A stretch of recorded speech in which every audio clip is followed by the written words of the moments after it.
Welcome to Somali Nexus, where news comes first, fast, and with the facts. I'm Jamal, bringing you the latest headlines, breaking developments, and exclusive insights from Somalia and around the world. Stay tuned, because we have major updates coming your way right now.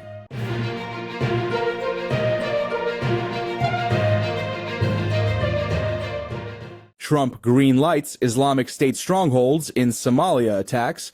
U.S. President Donald Trump revealed that he had given the green light for the airstrikes on a senior attack planner of the Islamic State group and other members of the group in Somalia. Trump stated that the militants were hiding in caves and posed a threat to the United States and its partners. On his social media page, he said that the strikes killed several terrorists and destroyed their hideouts without harming civilians. The Presidential Office of Somalia stated that it was aware of the U.S. operation, and the strikes were launched on the IS leaders in the northern region of the country. However, independent verification of casualties was not immediately possible. The identities of those targeted were not disclosed by Trump, but he said the U.S. will not rest until it kills ISIS. He ended his statement with a warning: "We will find you, and we will kill you." The government of Somalia, through the Office of the President, Hassan Sheikh Mohamud, appreciated the United States for the continued support in the fight against international terrorism. His office mentioned the strong security cooperation between the two nations and appreciated Trump's immediate action in the fight against terrorism. U.S. Defense Secretary Pete Hegseth confirmed that the strikes happened in the Golis Mountains in northeast Somalia. He stated that IS leaders were killed and no civilians were killed. From Hegseth's view, the strikes dealt a severe blow to IS's capability to conduct attacks and demonstrated the U.S.'s resolve in the fight against terrorism. The government of Puntland, a federal member state of Somalia, has welcomed the international partners who conducted the airstrikes, and the high-level IS leaders were killed in the process. The Islamic State emerged on the international scene in the 2010s, particularly in Syria and Iraq, but today it is limited to parts of Africa. The IS Somalia branch was established in 2015 after members who had joined Al-Qaeda-affiliated Al-Shabaab left the group.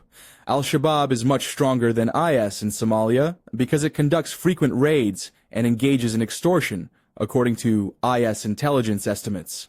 Trump also had a go at the previous administration, alleging that President Joe Biden and his team did not respond fast enough to kill this particular IS planner. He argued that his administration had acted swiftly when Biden's team waffled. In 2023, IS leader Bilal al-Sudani and 10 of his men were killed by U.S. forces in a mountain cave in Somalia at the direction of Biden. One of Trump's last acts before leaving office in 2020 was to withdraw roughly 500 U.S. troops from Somalia.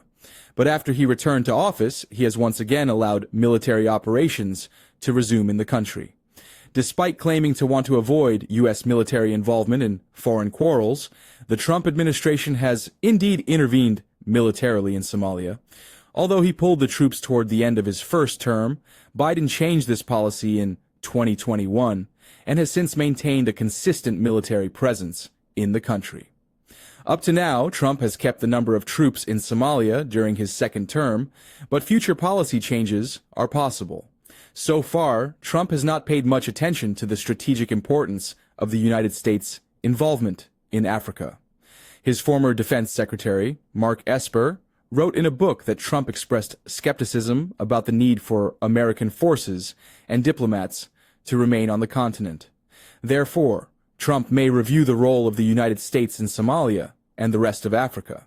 In his first term, he had limited engagement with the region, hosting only 2 heads of state from sub-Saharan Africa and never visiting the continent. However, in his second term, Trump may have a different perception of Africa due to the competitive geopolitical dynamics fueled by the increasing presence of Russia and China in the region through trade and diplomacy. Gaza population. Trump reportedly eyes Somaliland and Puntland for possible Gaza population relocation. 2. Somaliland and Puntland in northern Somalia have been suggested as the new homes for nearly 2 million Palestinians, as reported by the Jerusalem Post on Wednesday. This is reportedly part of U.S. President Donald Trump's plan to fully control Gaza. The report comes at a time when both Somaliland and Puntland are keen on enhancing their relations with the United States.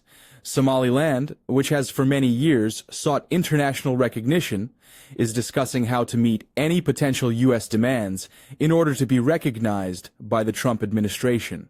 At the same time, Puntland, which has had a tense relationship with Mogadishu and has sought direct ties with Washington, may be trying to circumvent federal authorities. Somaliland and Puntland have not yet responded to the report or their position on the possible relocation of the Gaza population, whose plan has been universally rejected across the Arab world. This is following Trump's recent call on Egypt and Jordan to admit Palestinians from Gaza, claiming that this will pave way for the desired U.S.-led reconstruction of the enclave and the desired level of control of the enclave. He also indicated that the displacement may be permanent, referring to Gaza as a demolition site that should not be inhabited. That's it for today. I'm Jamal, signing off. Thank you for watching.